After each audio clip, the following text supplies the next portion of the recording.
you can give another example of the musicians. Some musicians, like their dress codes, some of them do it ignorantly, but some do it with an aim. That's not who they are, but their job requires them to do that. So I want us to cross over to decision making. Decision making is very hard for most people, almost everyone. You know, there's some opportunities that come as distractions, and there's some distractions that come as opportunities. You know, something can come and you'll be like, okay, how should I decide this? What, you know, one thing that I use as I personally is when I get reason for doing something, I do it. So I always seek reason in doing everything. When something comes, I'd be like, okay, is there any reason? Would this matter in 2 years to come? I don't know how about you. How do you handle decision making? Reason is the why. Reason is to why we are here. Why are we communicating? Why are we sharing this? Would be doing some other things. Why are we even communicating this in this kind of manner? So the reason goes back to my personality, my character. Why am I doing what am I? Why am I doing this? Why am I pushing myself to be better? Why am I pushing myself to communicate better? And you spoke about musicians. You gave an example of musicians and their dress code. See, that is the alter ego. When I'm going to use an example of a lady called Sheba Karunji. She's one, when I listen to her, she's so good. Like, she's so good. Yes. Yeah. She has grown. You see that she has grown through her experiences.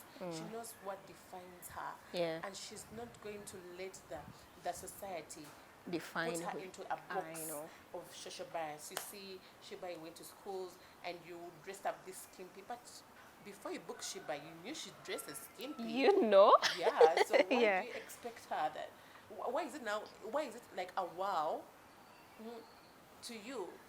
You brought her, that is what makes the money. That's who she That is. That's what brand. makes the money. And Yeah. have you heard Sheba speak? She speaks with a lot of knowledge, wisdom. She's a boss lady. She's an entrepreneur. Yeah. She has used her She has worked so hard, like, to be who she is. So when you just come from nowhere and trash her, and man, it's so hard It doesn't matter. And I think we can learn a thing or two from her. Yeah. Without necessarily doing what the judging and she dresses like this, but seeing her journey and also knowing that she has come from a very broken family. We spoke about self-pity in character, but she's not doing that. She's not letting where she came from define who she is now, and she's using that pain for better. And as we as millennials, if we so struck into the situation of, okay, now I'm at work, things are not going well for me, but like I see, because I came with Vasta in the same workplace, I can't let go. Like, I have to stick up with her. I have to. We have night dances. I have to come with her. So we make decisions based on social bias, how people are going to see us. Yeah. But now, if you know your character, you're not going to make decisions just of emotions. You're not going to make. You're going to have that self-mastery and self-awareness. For example, like us women, we have a period, that cycle. So there is you get a lot of enlightenment within that period. That either you're going to be very excited or very sad. So you know that you're not going to make a decision within that period. So you will know how your psyche works, but you also will have the self-awareness. So talking about decisions, you see, even in marketing and sales, when we are trying to sell to our clients, the reason as to why we people are there is to help clients make decisions. You know, fear for loss is greater than desire for gain. No one wants to fear for losses is better than desire for gain. Yeah. Fear for loss is better than desire for gain. No one wants to lose what they have, and someone is going to lose their money for you to get a service off you, and they're not even sure if you're going to deliver or not. So that's why people take long. Sometimes people take long to make decisions. But once you have created credibility and trust with your clients, with your people, and when I say, okay, just because that I use clients, I mean in relation, like everyone around you, like your workmates, your family, your family, your strangers. Yes, you can say that I'm going to make these decisions and I'm not going to turn back. And once someone asks you why did you decide to make this decision, you give an answer based on who your character is, but not because someone told you, and you will not even regret as to why you did that. You will not be like, oh my God, I think I did something wrong, because I used to be like that. I used to fear making my own decisions. Oh, yeah. So I used to make decisions of what other people thought I should do, because I never trusted myself enough. I know. Yeah, I never trusted myself enough. I was like, I think I should.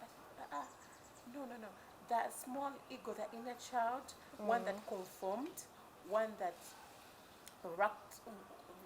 feared to lose, was like, no matter what the reason is telling me, no matter what the statistics are showing, the environment, I can change the stereotypes. I can't make a decision, but I'll ask her.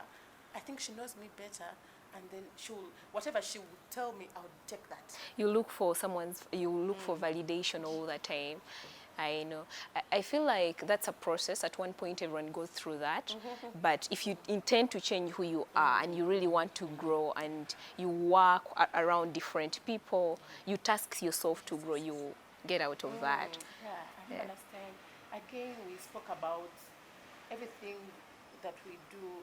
There is a point where you made a decision, and there's a point where you're going to make another decision, whether to stay or whether to go or whether to continue with this. It goes again back to character. Am I patient enough? Yeah. Am I more understanding? Okay, things are not good, but can I be more patient? Can I go back to my why? Why am I doing this? And not be quick to run to fear, because fear is why sometimes we make even wrong decisions, by the way. Whenever you make a decision out of fear, it's majorly a very wrong decision.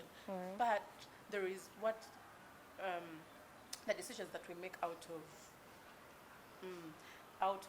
protection. When I say protection, the inner you tells you that you have to do this. It doesn't mean that it is fear, but there is that intuition, that gut feeling that tells you, like, don't go there. There is harm. It's not fear. But there is, when you're making a decision out of fear, it's like, what will Pastor think of me? What will April think of me? Okay, now, how am I going to lose I'm going to lose my friends. I'm going to lose this person that I've been in a relationship with this guy for the last 2 years. How can I cross over to another relationship? How will I start? Yes, how will I start over? Like, I'm going to go to a new uni. Like, and you conforming to what your mind is already familiar with. So you fear of the unknown makes us so stuck that, again, with decisions, you can't know. At that moment, you feel like, is this the right decisions? That's why sometimes, again, to work around this, like you said, because you spoke about processing, is to get people that probably know you, but a strong tribe, a support network that can help you overcome and go through and help you see the pros and cons before you make a certain decision. That way you know that, I looked into all this and now I'm making a decision knowing that, it's the best decision. And even if things don't go as they should, 2 years I will not regret, because I knew I was in the right state of mind. And my support network, it could be my mentor, it could be my accountability partner, my family, my friend, probably a spiritual partner, as in someone that you connect with spiritually, with beliefs, and helped you to make this decision, or supported you in making that decision. So you're not going to look back and be like, oh no, I made this decision, now I'm regretting. I know. And regret is, I think the most hurting thing is regretting than making a mistake. Like, all I have to tell the people, you should pray to God to guide you, not to make bigger mistakes that will affect your life. Yeah, actually, we're not here to inspire anyone, but we're just giving you life tools. These are fact life tools.